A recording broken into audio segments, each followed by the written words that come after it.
Hello, hello. I don't think I'm frozen anymore. Okay, great. Hi, everyone watching Consent Dojo. It's Midori again, and thank you for joining us, whether you're joining us live or viewing us later in video form. Yay. As I said, I'm Midori. Every month I have the privilege of hosting a deep dive, meaningful conversations around the topic of consent, because this is not easy.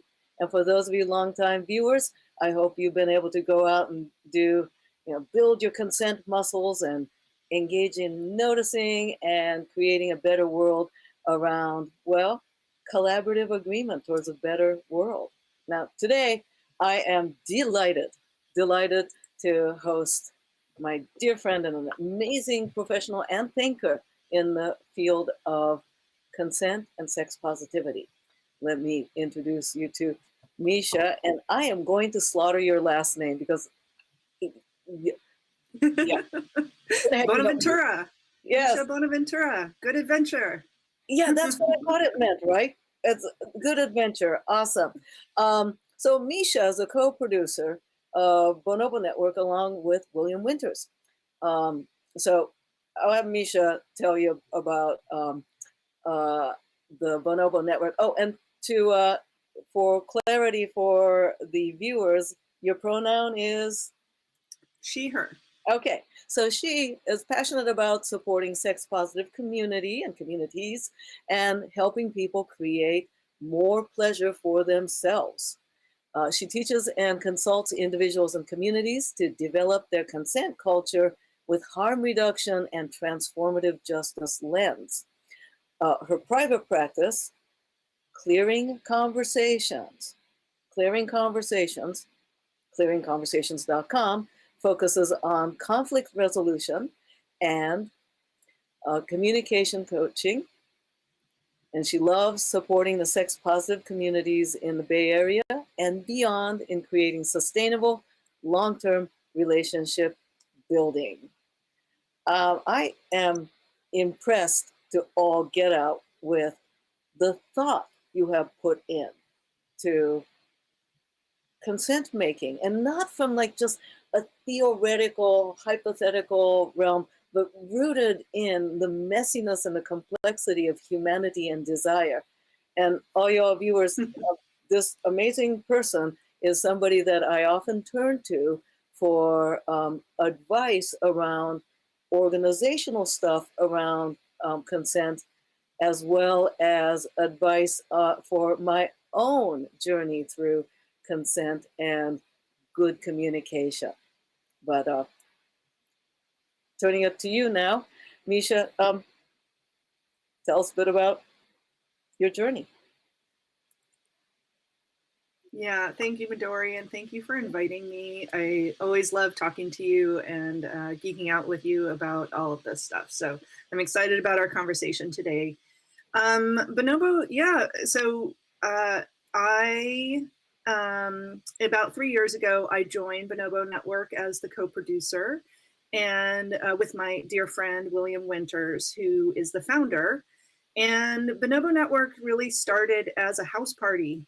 It was actually his birthday party with maybe 15, 25 people, and he wanted to start throwing. He threw a play party. He wanted to throw a play party for his birthday. And over the last decade, that party has grown from 15, 25 people to now we throw parties of 150 to 225. And we now do education, we do consent education, we do sex education. We are thought leaders in how to do consent and communication around how do organizations actually create a safer sexual community. And we're really just super proud of what got created around this little play party that William created in the for his birthday, and we now invite people in to apply, and that just started in the last couple years.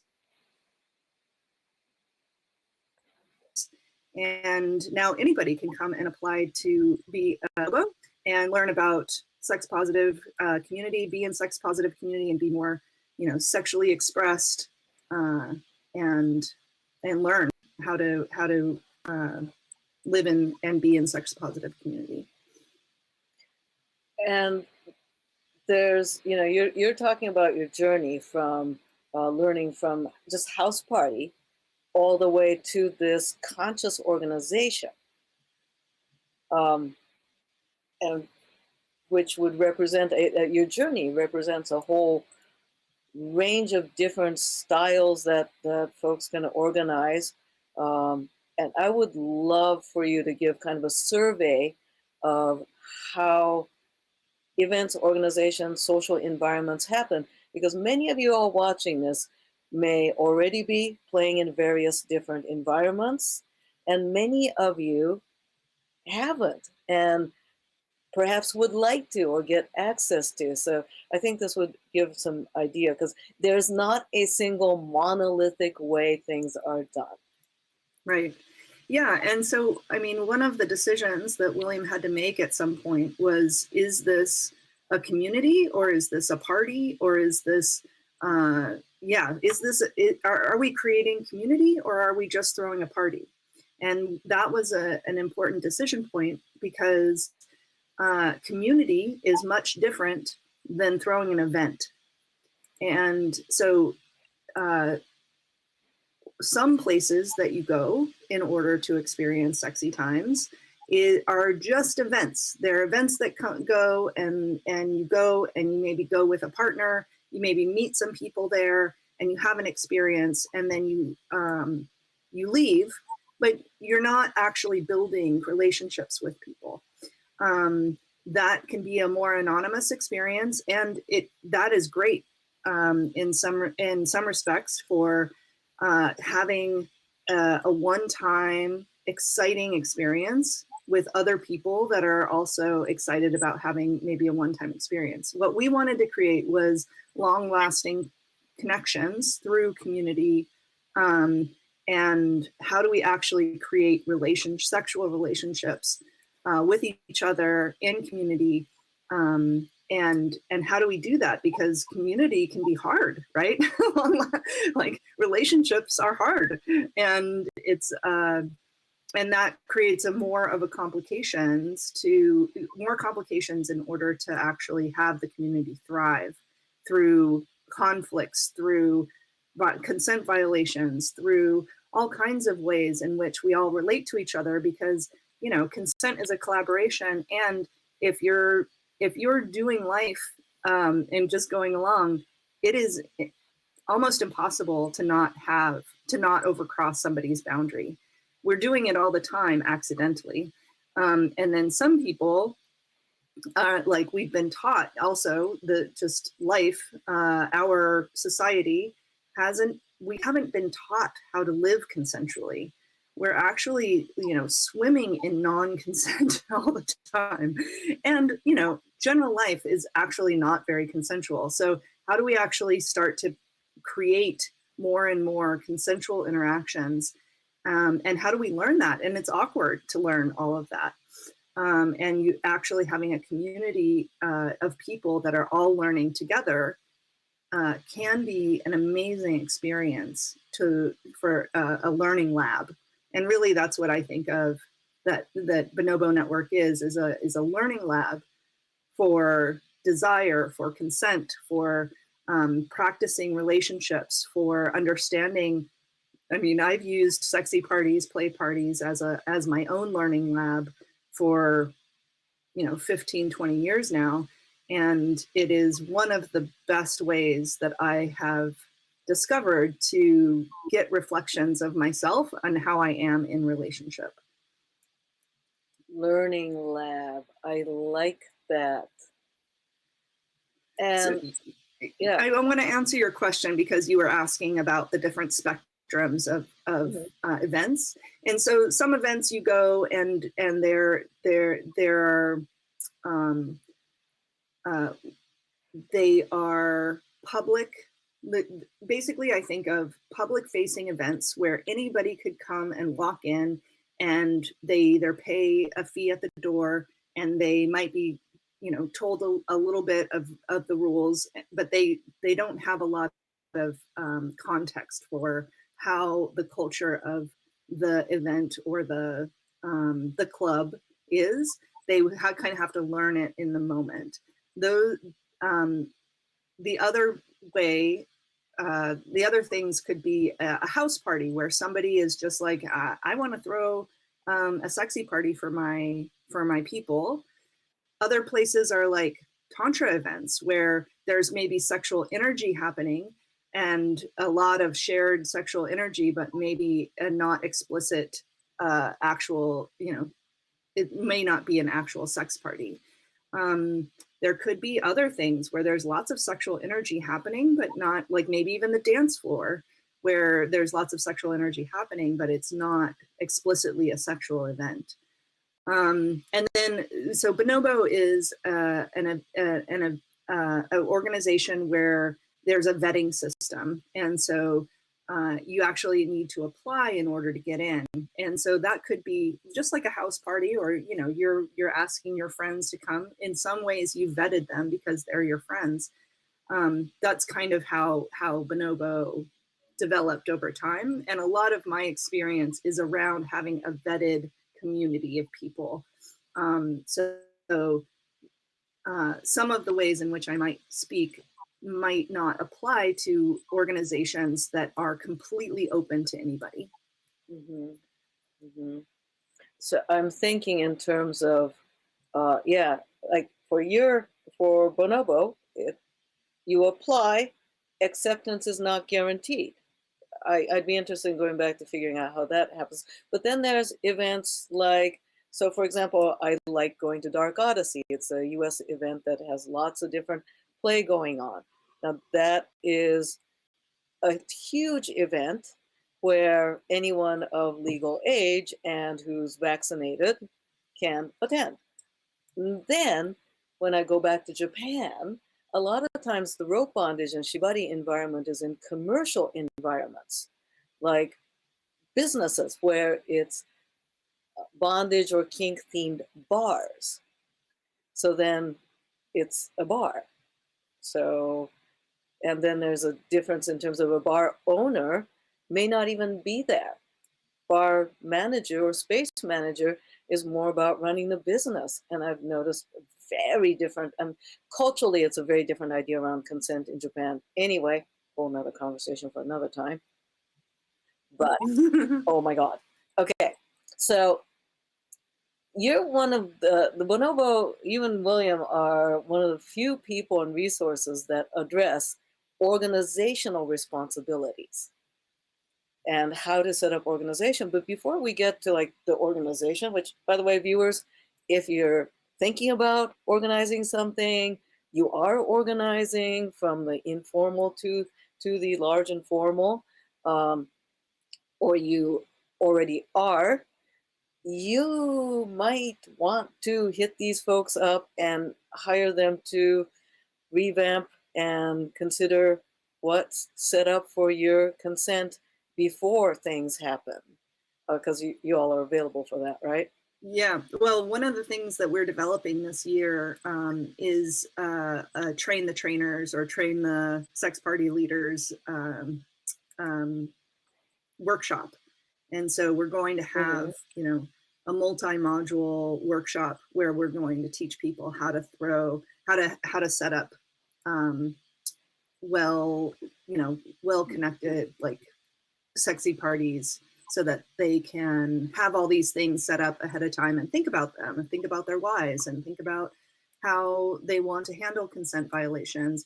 A lot of people, they're like, I'm going to throw a party, and then realize how difficult it is when a consent violation comes up and how much time it takes to deal with all the things that come up around consent violations.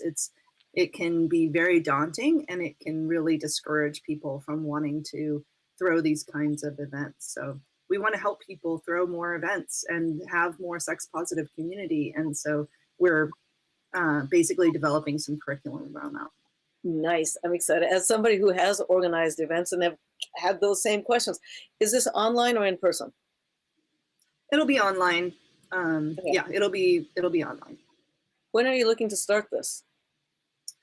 My hope is by the end of 2022. Okay, So by the I'm end of gonna be this year. keeping track because I want to take it. I totally want to take it. Oh, I want to take it, and because yeah, the thinking that y'all have is brilliant. But enough on the organization. We'll get back to the organizational stuff and what yeah. organizationally the house parties should think about. But what about the individuals? For the individuals viewing, uh, we've been talking about all sorts of different ways around consent. Last month we had Esper Bergman talking about the apology in the moment, which was a great section. But I would love to know what tips or suggestions, ways that viewers can handle when maybe somebody oversteps a boundary for the individual. Yeah.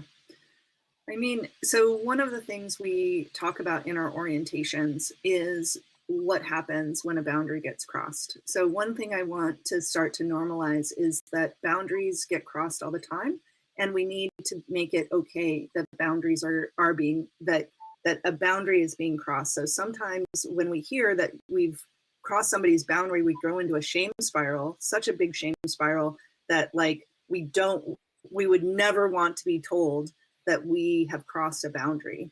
And when we do that, then we negate the experience of the person whose boundary we just crossed.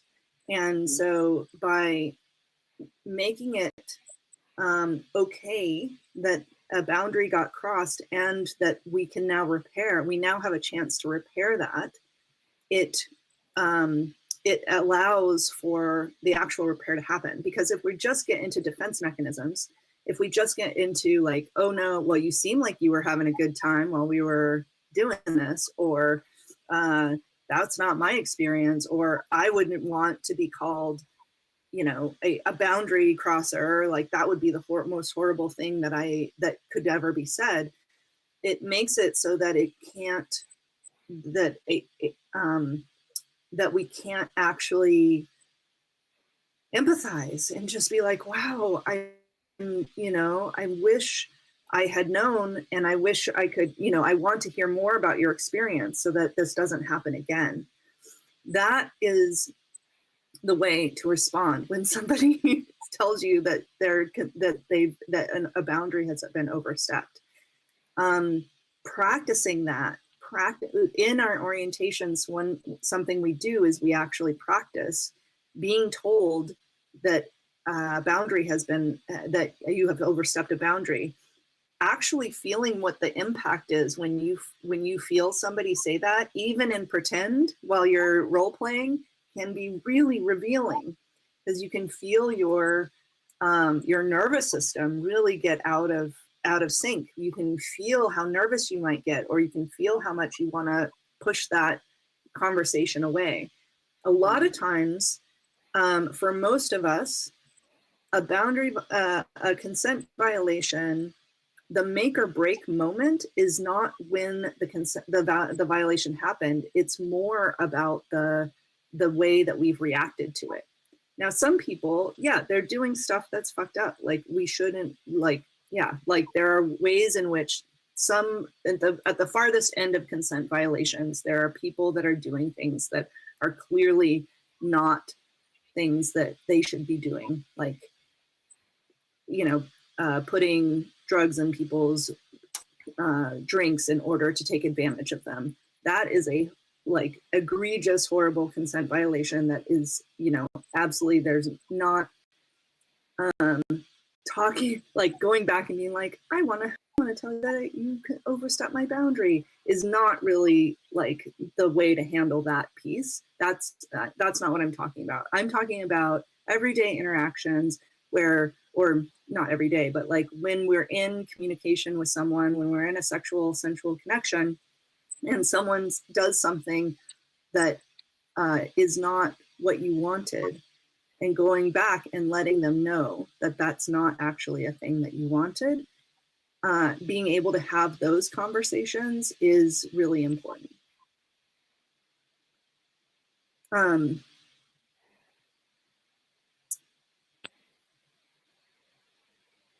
What does that sound like? Because oftentimes what I notice with just general discussion of consent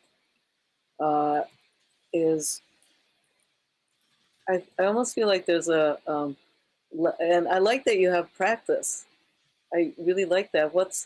Since our viewers are not able to join us in the practice opportunity, what can they practice on their own?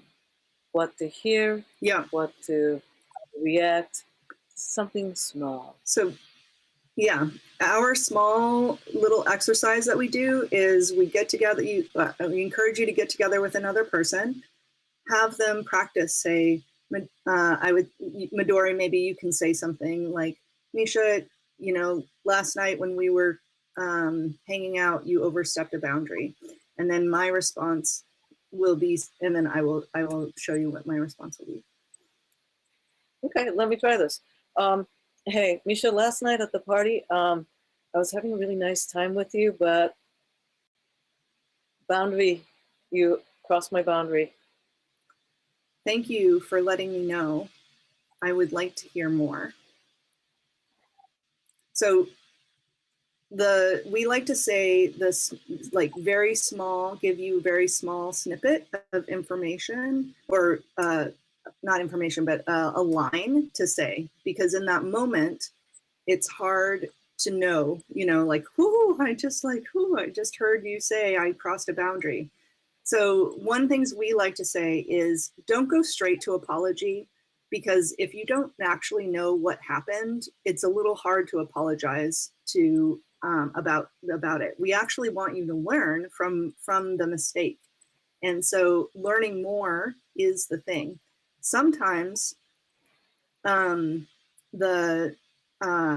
sometimes what happens is our nervous system gets so activated when we heard that that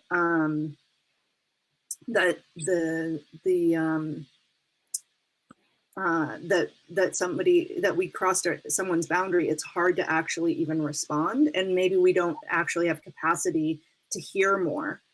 What's totally okay is to say, I want to hear more, and I'm noticing that I'm having my own reaction. Can we take some time, and I'll come back. I'll come back to you, and maybe we can set a time. Let me try a couple of examples. I'm like making up scenarios. Also, I want to repeat for the viewers who may have joined us a bit later that some valuable information and our lovely guest Misha's information can be found on clearingconversations.com, as well as bonobonetwork.com/consent. bonobonetwork.com/consent. I also welcome you all to put in questions into the question fields. The producer will send it to me, and then I'll be able to read it. Now, okay, back to us. Hey, Misha, last night you crossed the boundary of mine, and it was cool.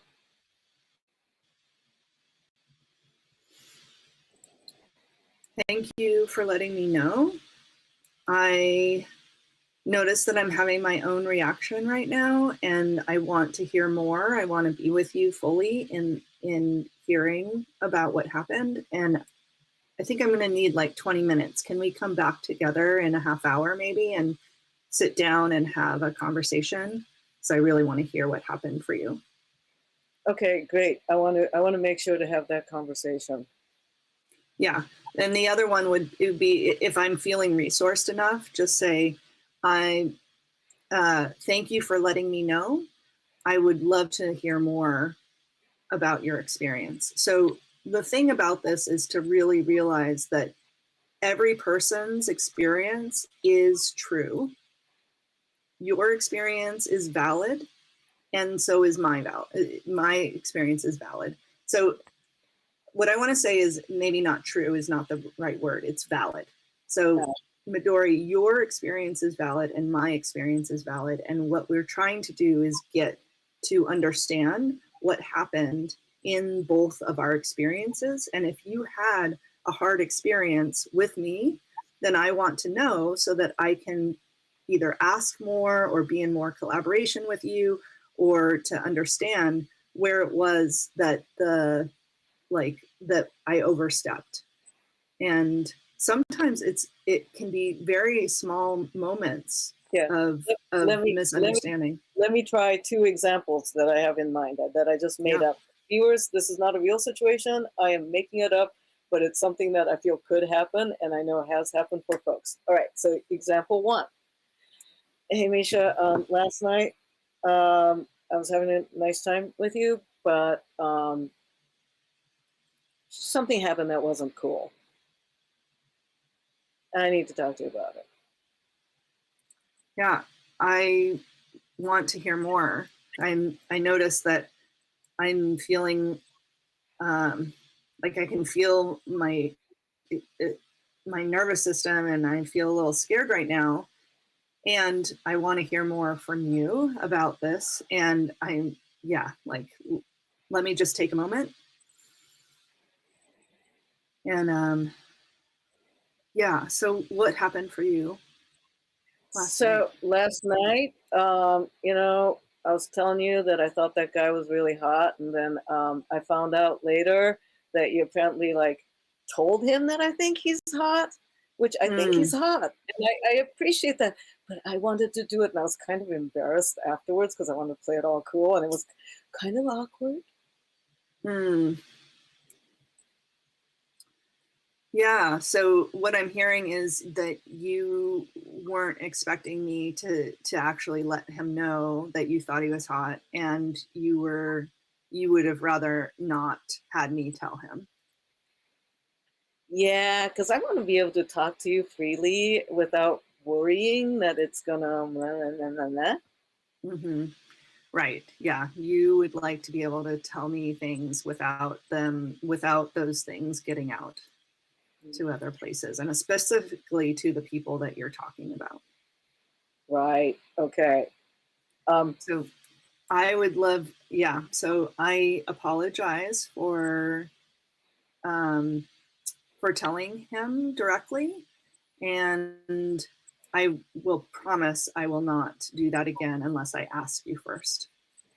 Okay. Thank you. I wanted to give this example for the viewers because, as you were saying, consent, stepping on consent, pushing boundaries happen all the time. And so I wanted to give that Yeah. example. I want to name, so the thing that I did there was I reflected back to you what you told me, so that you knew I heard you exactly as you were telling me. So I just reflected back what you said, and I was like, okay, yeah, this is what I heard you say. Is that correct? And you were like, yeah, that's it. And then you expanded a little bit more, and I was able to reflect that back. And now I could have said, the thing that you don't want to do is, oh, I thought you wanted to, I thought you were so excited about that guy. I thought you wanted me to tell you. So I'm not trying to justify what I was doing, my good intentions, right? I had good intentions to hook you up with this guy. Good intentions and impact are different. And whether or not I had good intentions around telling him or not, does not matter. The impact was that you were negatively impacted, and you didn't ask me to go tell him these things, and I did, and it didn't work for you. That's all that I needed to take in, and to say, okay, I won't do that again. Did you have another one that you wanted to try out? Yeah, I do. Thanks for running through that, because we often, when we're talking about consent situations, we're thinking about really heavy things. But if you as my bestie embarrassed me, I'd be upset. And that is also pushing a boundary, because then now there's a little bit of a friction on the trust. And things like that can also, viewers, be pushing on boundary. And the small things that happen daily, I would think, is a great opportunity to practice these, because these happen a lot. Yes, for sure. You can practice both giving and taking and repairing all the time. And the more you practice, the better you'll get.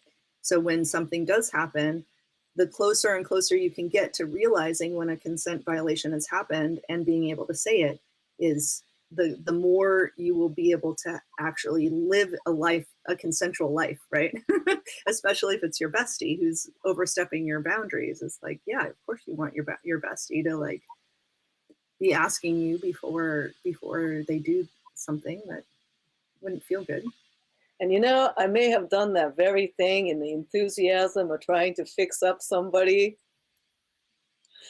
Yeah. Oops. That's like, but I meant well. I'm like, oh, I just created awkward and bad. Okay.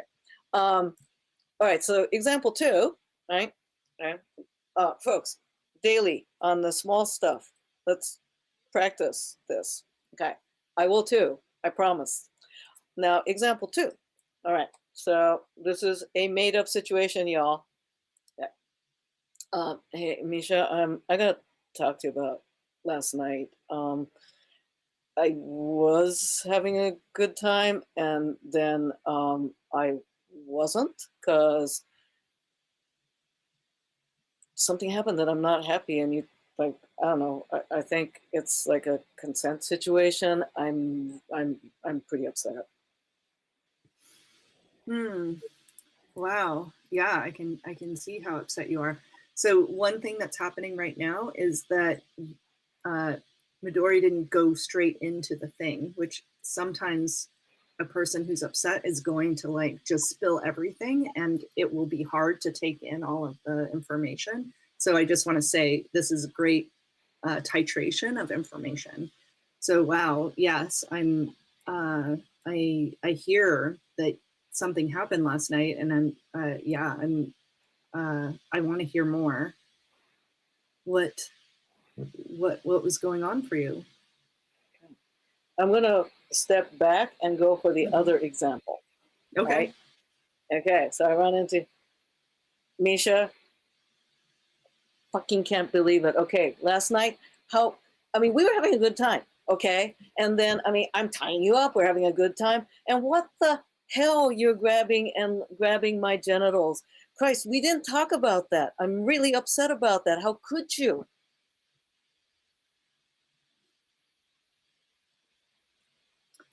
Wow. I hear how upset you are. Yeah, I get it. Like that. I'm hearing that I overstepped a boundary last night, and you're really mad. You're really mad at me. I can feel that. I'm having a hard time even staying with it, but I want to stay with you even in your. I'm sorry that that it felt so violating. Can we talk about this? What do you need right now? Oh, yeah, we can talk about it. I'm pissed off to hell. I mean, I'm really feeling like violated. I mean, we didn't negotiate that. Yeah, I'm tying you up, and you're beautiful at bottoming, and then you did that. I mean, I I I don't know what to say other than I'm really upset right now. Oh my god. Yeah. Yeah, I can see why you're upset. I can see why I made a big assumption last night. Like we were playing and it was super hot, and I just wanted to do that, and I did, and I didn't check in with you, and now I see my mistake. I wish I would have asked. End scene. And, and folks made it up. But did you all notice, viewers, that that in this situation, we've got a scene where I'm doing the tying, and can somebody who's topping have their boundary violated or pushed against? Yes. Topping or bottoming, it's not about who's topping or bottoming, it's that everybody gets boundaries. So I want to point that out. But back to you, Misha. At that point, what's some of the directions in which it often can go, or how it can go if it's in repairing? Yeah. So,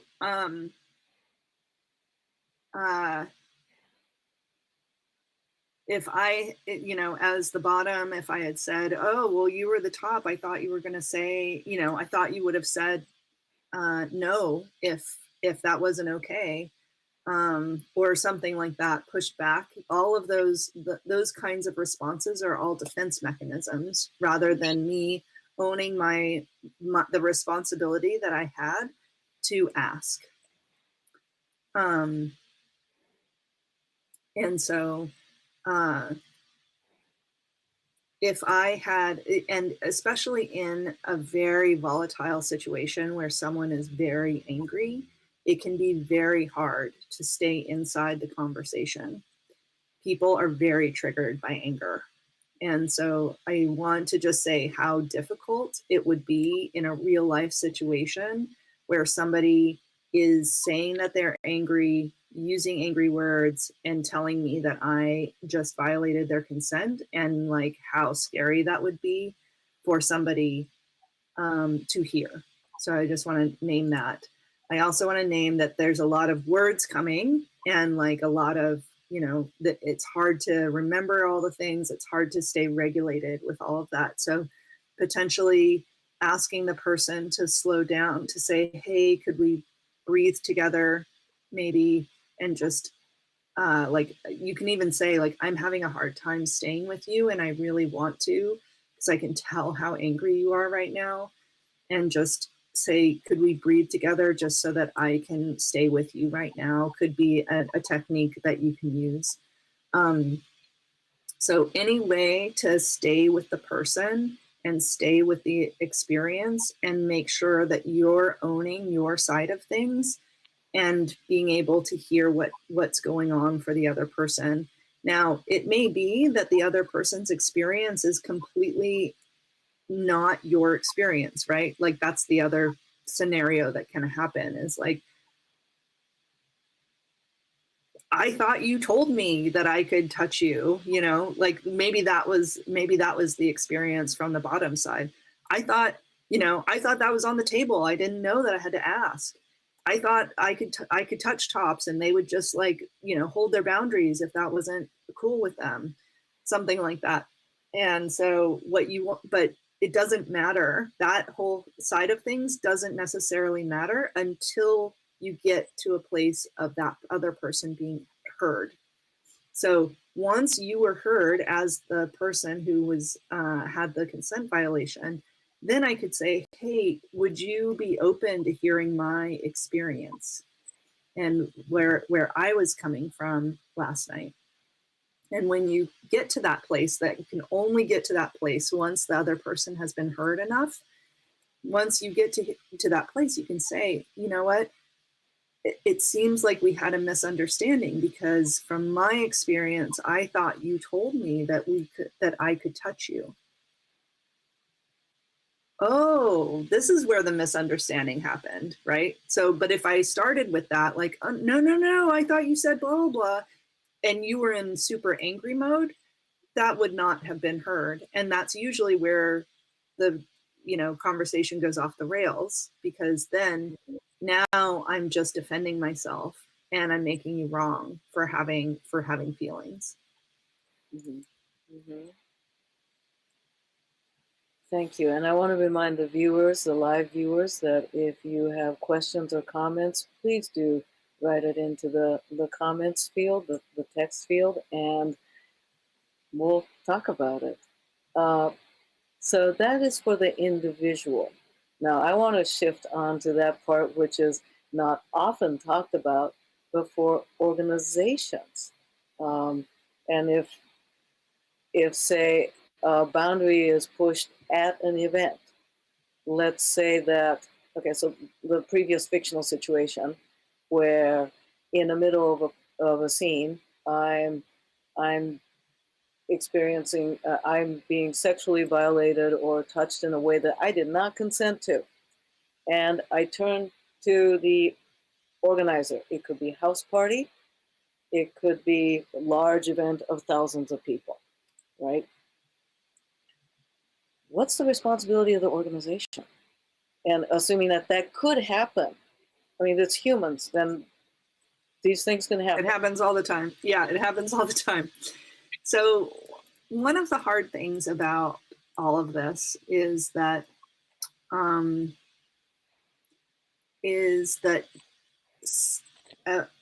often somebody wants the organization to do something. They want them to punish the person who who had the transgression.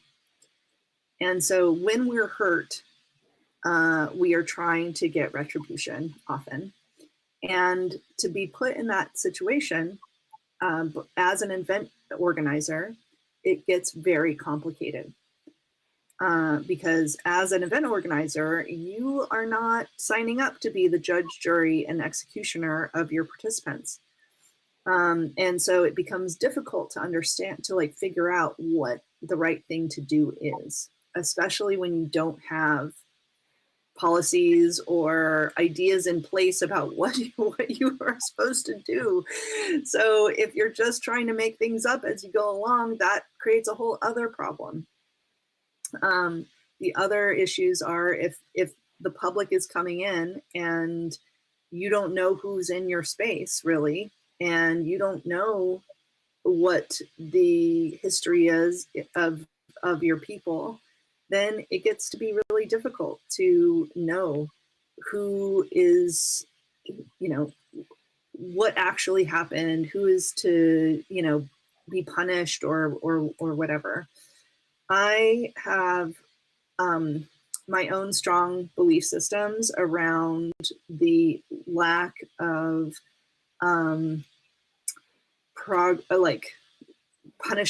I don't like the punishment system that we have, because I don't think that people can grow based on punishment. I do think that there are some people that I don't want to learn more inside of my community. So this is how I think about it. Right. There are people. Question. Oh, go ahead. When you say the punishment system that's currently commonly practiced, can you explain that? Many of us are not familiar with what's commonly done today. So generally what happens is ostracization. So like basically we just kick people out of our communities in order to keep our community safe or keep our event safe. Now, what happens is that person will just go to a different event or different community without any kind of understanding about what happened, and what and with no actual feedback. And so I think we are very quick to pathologize people. And I do think that there are some bad people in the world and some people that are taking advantage of people, for sure. However, I do also think that there are just dumb people that don't actually understand how to like do consent. Like we're actually all like in a place of like we don't fully understand, like we're in this awkward stage. I kind of like to say we're in the like teenager stage of consent education at this point. I'd even say tween still, you know. Yeah, maybe tweens. Yeah. Where like for when you find somebody who is like an amazing at consent, it is like a breath of fresh air.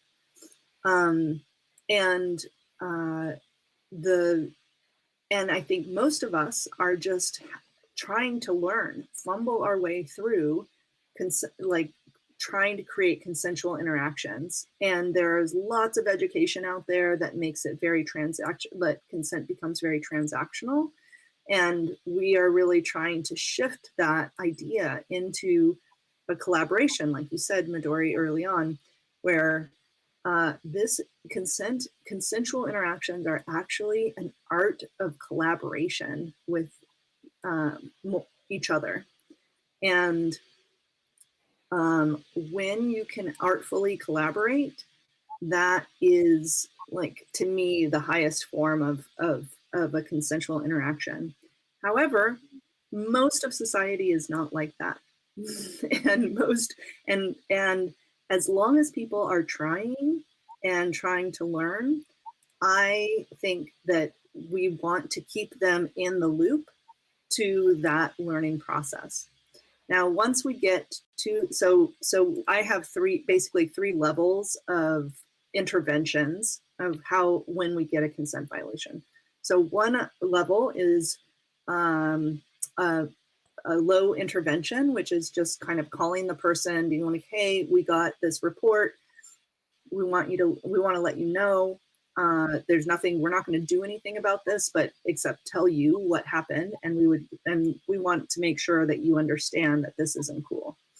Second one is a moderate intervention, which is something like, we would like you to go take a class, or we want you, this thing happened, or there might be opportunity for repair. We want you to have a clearing conversation with the person, or there might be,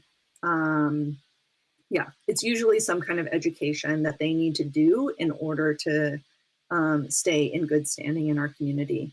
And then the third level of intervention is, you can't come back until you have an accountability process.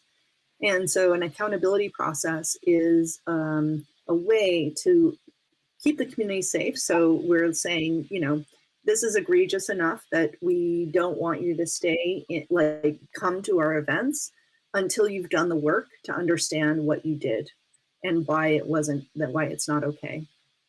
And that would be, they would create a report.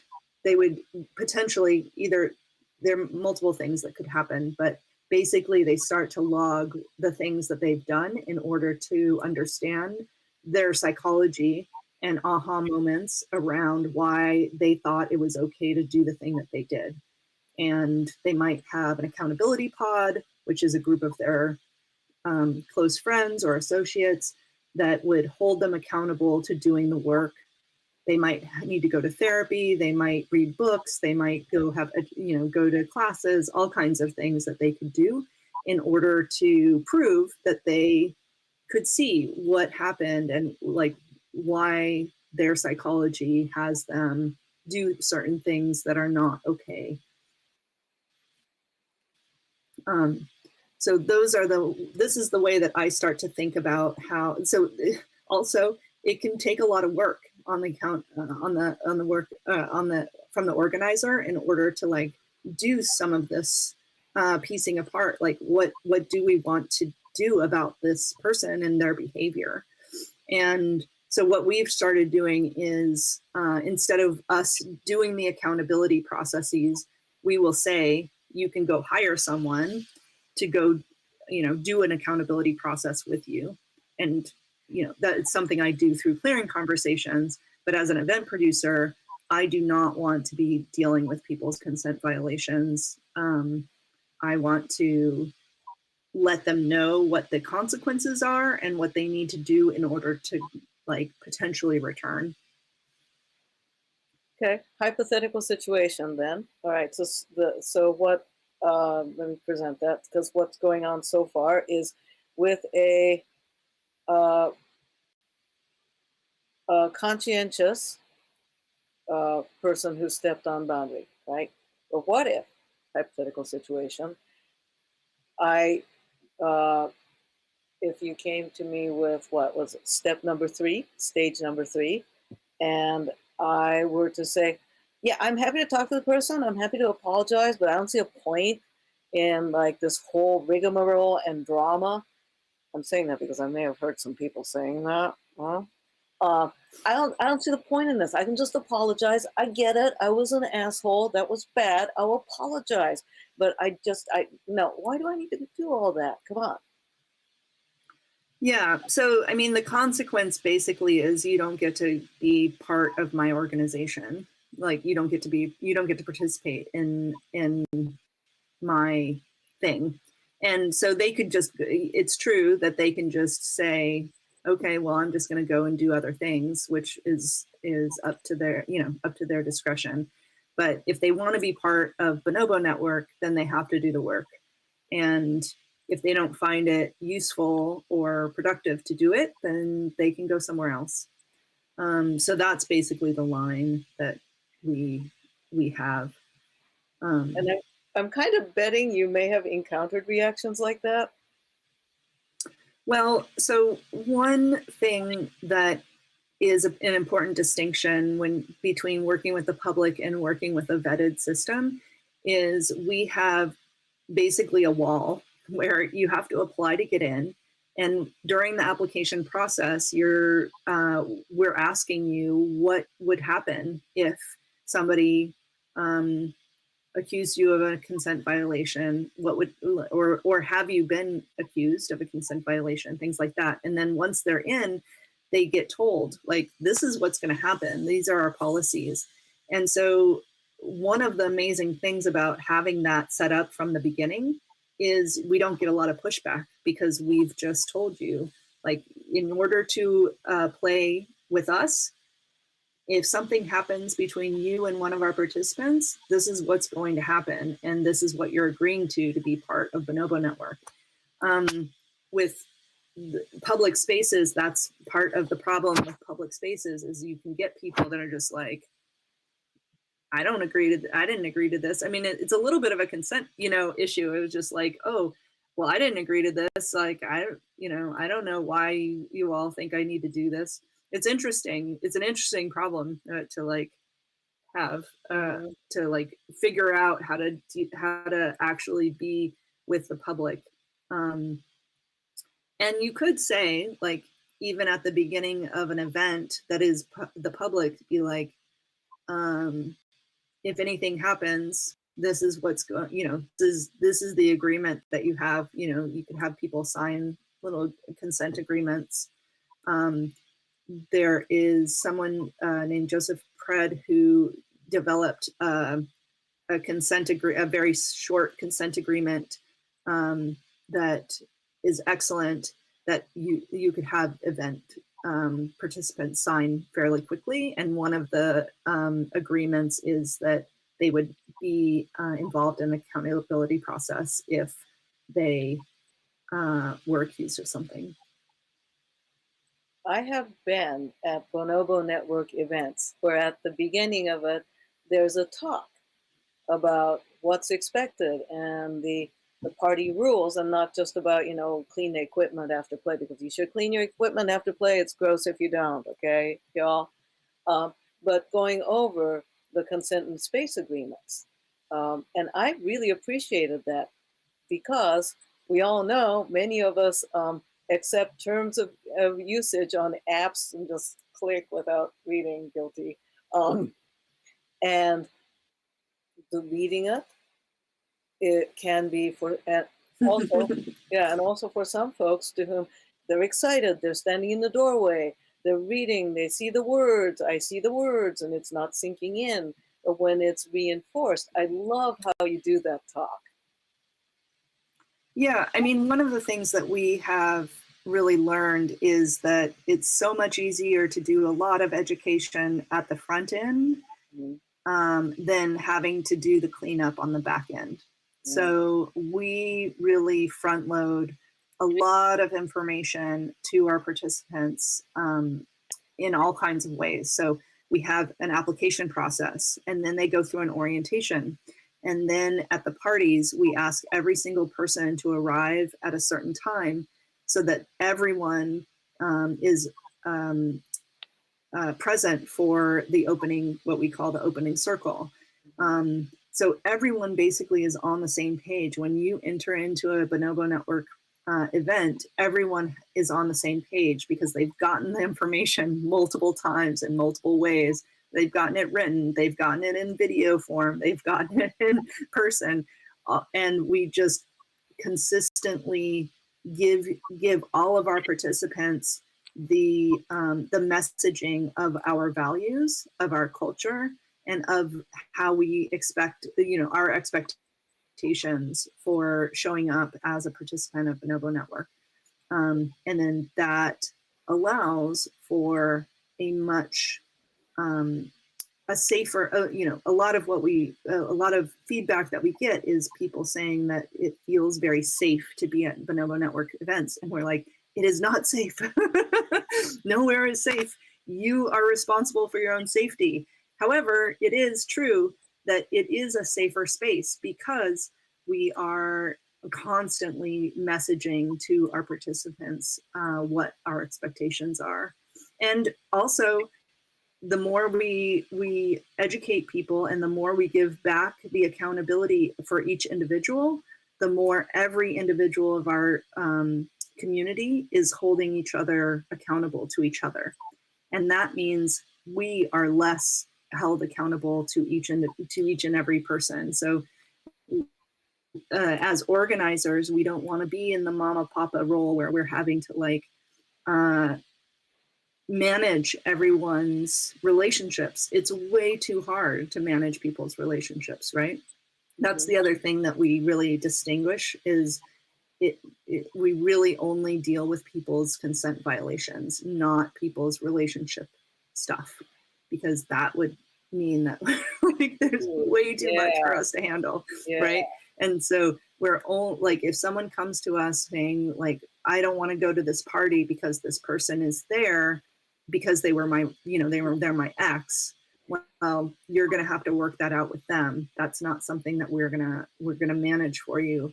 However, if somebody had a consent violation, that's a different story. And we step in around that. Someone also asked about the rumor mill or grapevine issues of, the Whisper Network, so another word for this is the Whisper Network, which has kept women specifically safe for many years. And it is important for people to talk to each other around your experiences, the experiences you have with other people.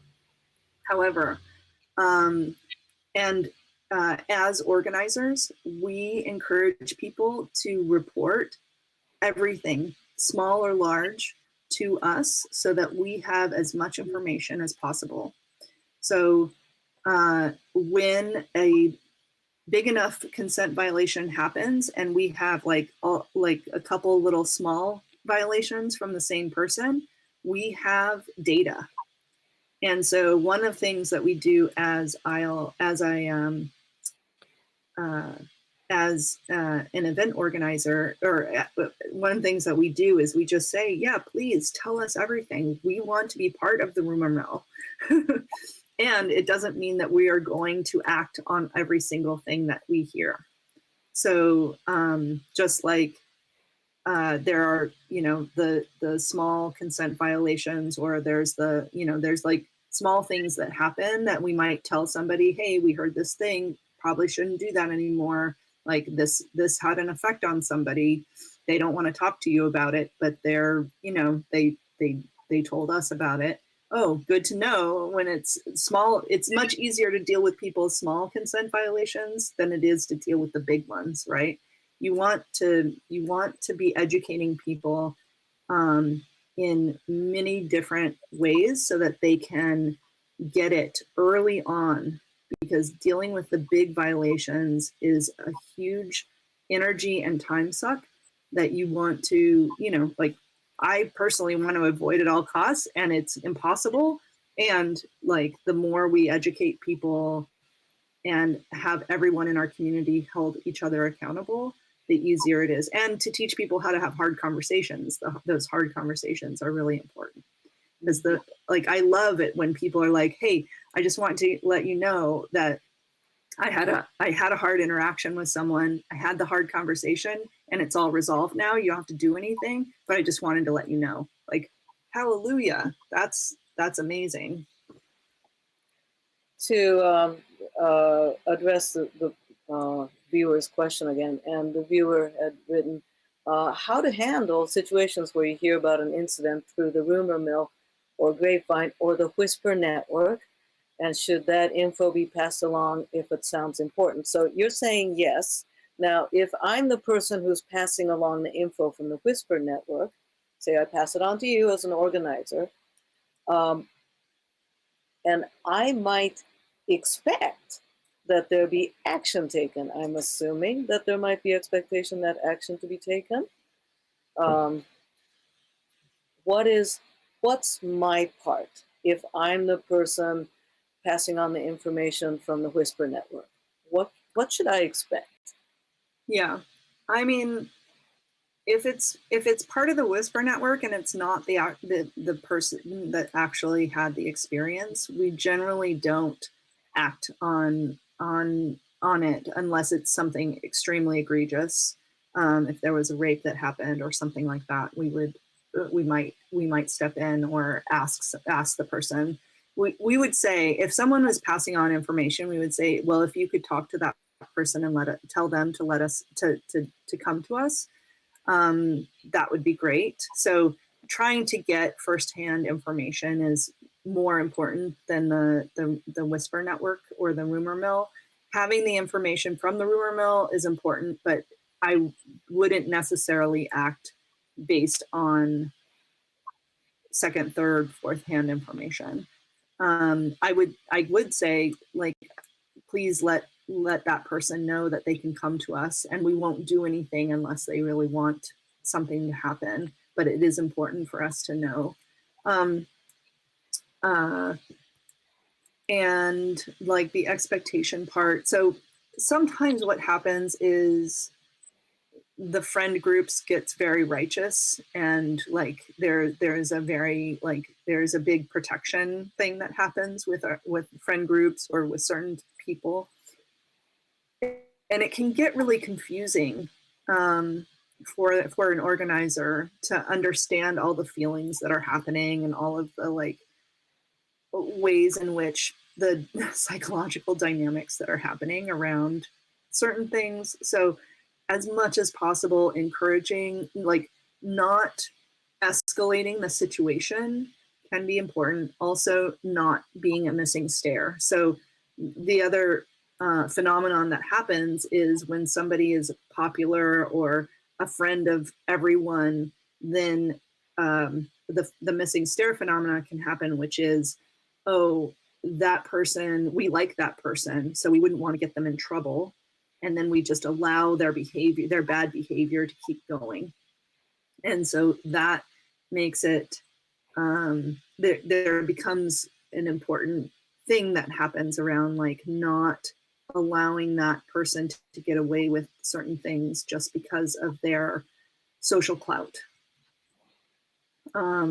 So if you're a person in power and your friend is being called out, you want to look at your own biases around making sure that you might not be letting that person off the hook just because you know them or they're your friend and you wouldn't want to get them in trouble. One thing that we've done is we have a ombudsman who is an outside conflict resolution person and consent violation person who, if anything were to happen with me or William as the event organizers, as the leads of Bonobo Network, and somebody wanted to report it and they didn't feel comfortable coming to us, or if we were showing some kind of bias or blindness to a person who might be a friend or someone in our group, they could go to this outside ombudsman person and report it, and that would start a process that is outside of our quote unquote control as leaders. And that will hold us accountable to our own policies, basically. I highly recommend that. Although it's hard when you're just like a little party, depends on how big of the organization you are, right? Like, as a little party, you may not have something like that. It's part of what I want to do for event organizers as they're getting started.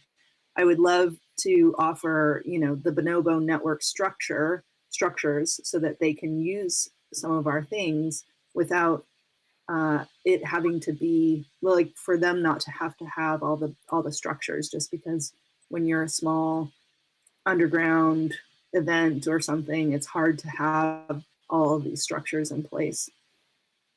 And speaking of which, yeah, I'm listening to this and going, yes, this is all important. And if I were to be organizing anywhere from a house party to like a small to medium sized event, like, wow, this, you know, Yeah. any of the viewers, it must be like, right? What would you have, like, say, 1, 2, 3 basic things that at any of these size of events, what are some first steps that they can like take now, this week, before the next party? Something concrete, because this is a lot, like, Yeah. and baby steps if they've never thought of it. And I think many organizations have not thought of it or have had to figure it out the hard way. Yeah, for sure. So I would highly recommend going to our website, bonobonetwork.com, and /consent, and go looking at our consent policies. Our consent policies are open source, and we're happy for anybody to use them or parts of them. Just give us credit. And it's helpful to be able to see kind of like what are the consent policies that we put in place, and then you're welcome to change them, but it's a good template to just start from. I would highly recommend having an opening circle. It's such a simple thing, and you can make it your own. You want to tell people your values. You want to give people some kind of consent education, and you want to give them a safer sex conversation role play. So something like that, or if you're having sexual interactions, some kind of like, how do we have some kind of either safer sex, or how do we have a boundary violation conversation? You know, any of those things can be great grounding exercises at the beginning of your party. And then those are two things. The other thing is I just make a Google form, or we have a Google form that we send out after our parties, that is an incident report. So if you send it out after your party in your thank you letter to your participants, and just say, if anything happened, we would love to know. Here, you just fill out this incident report. Nothing will happen without your consent, but we would love to know if something happened. And you can even report anonymously. Very easy to make a Google form. Okay.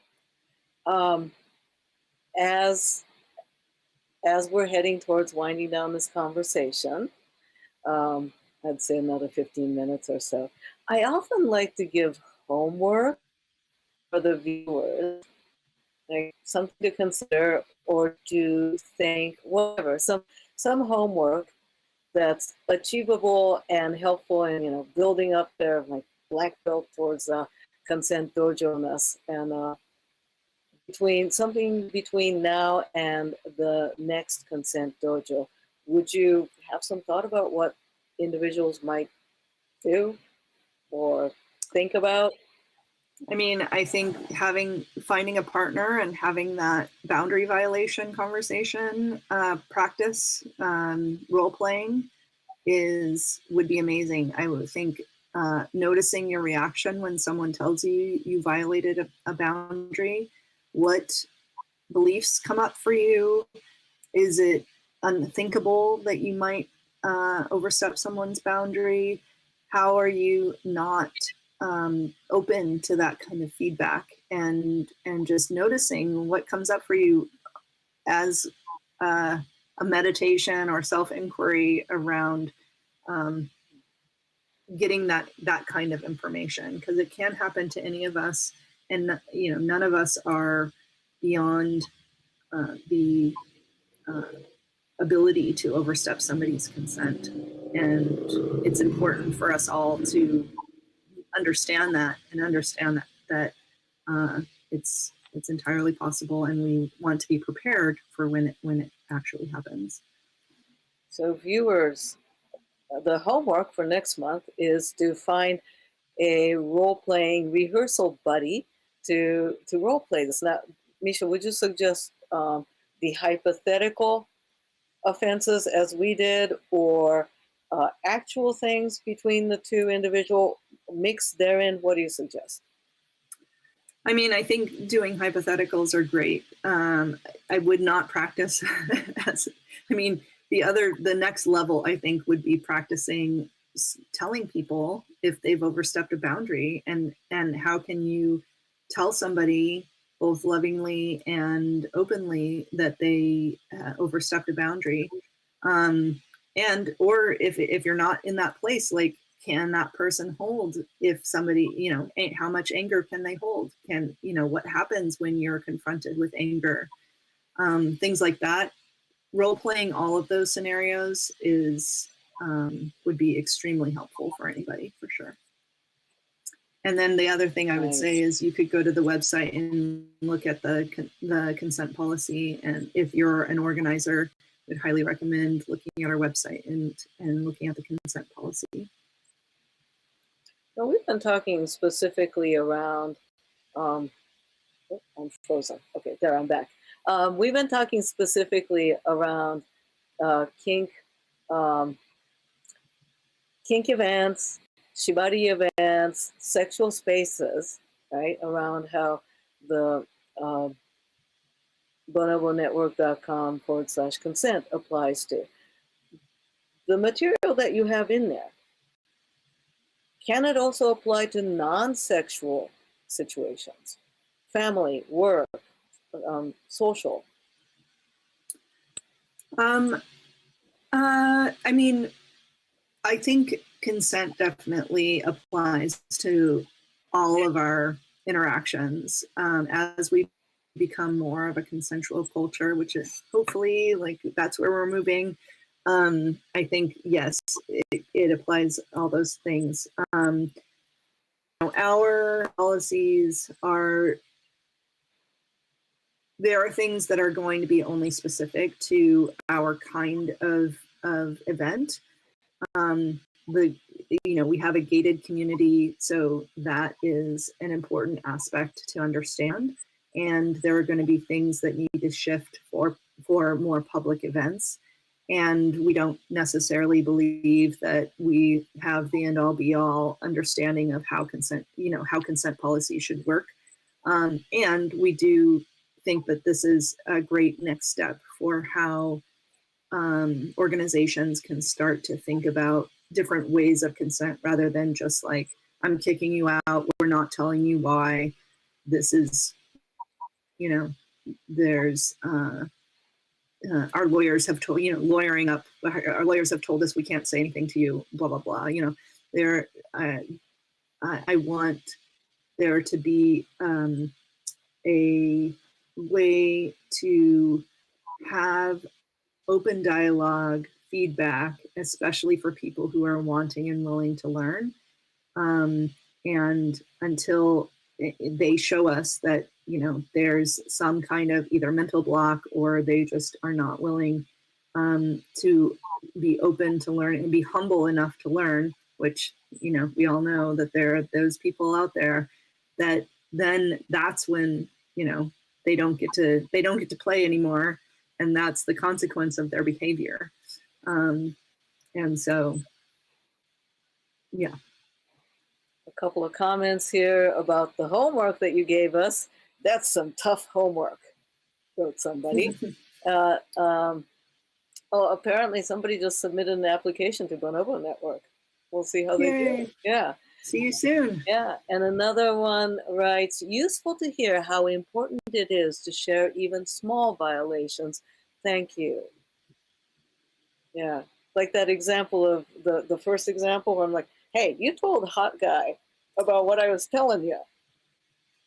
And yeah, that's the kind of place where it's easier to build up the muscles, and also kinder, because if you're my bestie and I didn't say that, it's gonna fester. Yeah. I mean, we really say that feedback is a gift. Like, let's start thinking of feedback as a gift, of how do we actually receive people's experiences, and that when people trust us enough, you have to realize that telling people that a boundary was crossed is incredibly scary for the person whose boundary was crossed. They have to trust you quite a bit in order to bring that to you. So realize this is an act of trust, and that you are being entrusted with something extremely vulnerable, and to respond in a way that is open, caring, and loving, and not defensive and like negating their experience, will have an incredibly transformative experience, rather than what often is the case, which is gaslighting, negating people's experience, like not allowing for a different experience to be true, and lack of humility. It's just, yeah, it can be really horrible experience. Something that comes up for me as I listening to and having participated in the conversation role playing is if I'm the one saying, okay, I'm having reactions and feelings coming up, and I want to stay with this conversation because I really want to stay and hear what it is that you experience. This requires me to be aware of my feelings and that it is coming up for me. That step of I'm noticing that I am having a reaction. The reactions are emotions, and the emotions are my perspective, not global truth, or that I'm even having an emotion. And that's that may be a big ask for some folks, Yeah. especially for people who may be raised in environments where their own emotionality has been suppressed or even punished for being emotional. Yeah, for sure. I mean, there are definitely some assumptions being made around the ability to own your experience, the ability to the how it's being delivered, like being able. So how it's being delivered does not matter, but the person who did the harm can empathize no matter how it's being delivered, and but staying in empathy when an accusation is being delivered at you as if it were truth can be really difficult Oh my God, and Misha, very, very scary. you're asking me Yeah. to be like in touch with my own emotions. Yeah. It's It can be very, terrifying. very scary. So, Yeah, I think it's something yes. to reflect even before we get to the situation is how aware am I of, for each of us, I'm talking me, I'm talking viewers, when we are confronted with any uncomfortable situation, anything, it's like Yeah, maybe bad traffic even. for How sure. am I aware of my reactions and what does it mean for feelings and how does it reflect what's happening outside of me? Right. And, I highly recommend nonviolent communication. Some people are, they don't love nonviolent communication because it's either very formulaic, and some people say that they're doing nonviolent communication and they're actually being quite violent. Being So, passive but aggressive it's, communication. yeah, but nonviolent communication is a really great framework for understanding the differences, for piecing apart what happened, what needs weren't being met, what feelings happened around that, and then what requests you might have. Also, I just want to say trauma is a thing, and when sex and sexuality, there's going to be when you're doing something with other people, sex, especially sexually, you may be running into people's trauma, and when someone, if you hit accidentally, or who knows what, if you hit somebody's trauma place, and it may not make sense. The way that they're describing what happened may not make sense to you as to what actually happened, partly because the history of the trauma is being brought into the current space. And that doesn't mean that their experience is not what happened. However, you have to realize, I mean, becoming trauma informed, if you're a person who is an event organizer or someone who has a lot of sexual interactions, understanding the how trauma works and how to be with people's trauma can be a really important aspect of your interactions. I also want to say someone's just asking about psychedelics at parties and drug use substances in general, and I think it's a really important question, so I'd love to get into that. Let me read the question for the viewer. Yeah, go for it. What is your policy around use of psychedelics at your parties?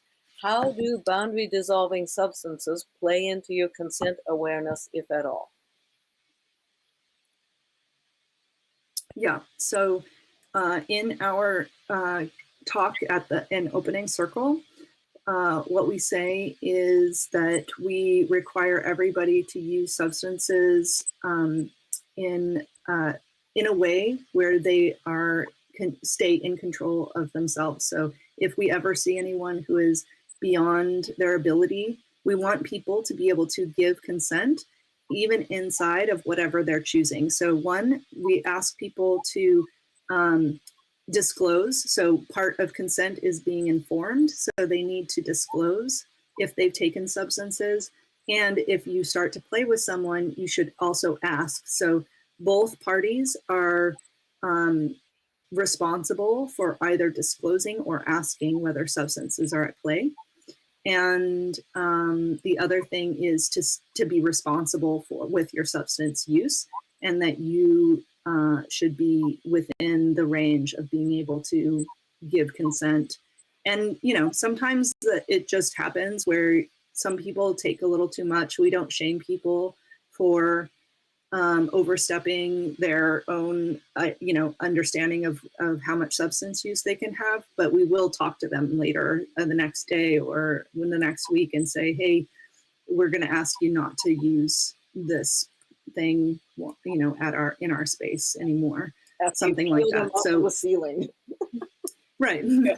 So we know that we're not an organization where we're like, no one can be under any influence of anything because we think people will sneak around anyway. So we teach people and we give them the particular boundaries, and that's the way we do it. Thank you. We also have another question. I think this one will be easier. Somebody's asking, is it okay for them to use the hot guy role play at their event? I say yes. What do you say? Yeah, it's your example. So yeah, I think that's great. You should use all of the things. Yeah. Come up with a bunch of different examples. And for that one, I wanted something that was kind of benign and even like very well intended and yet like socially awkward.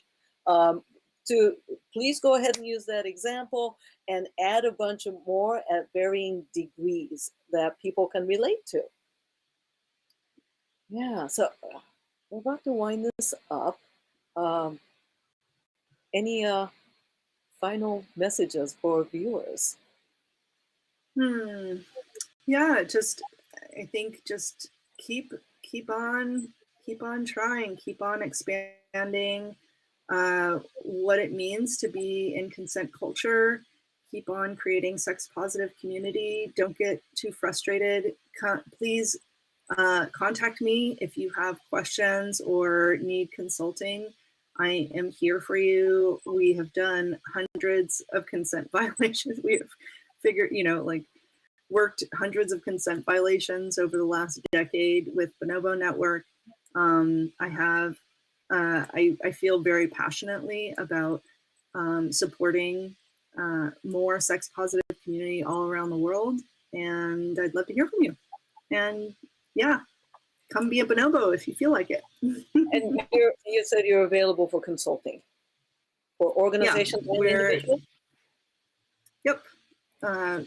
Organizational consulting, as well as I do, I support people in accountability processes as well.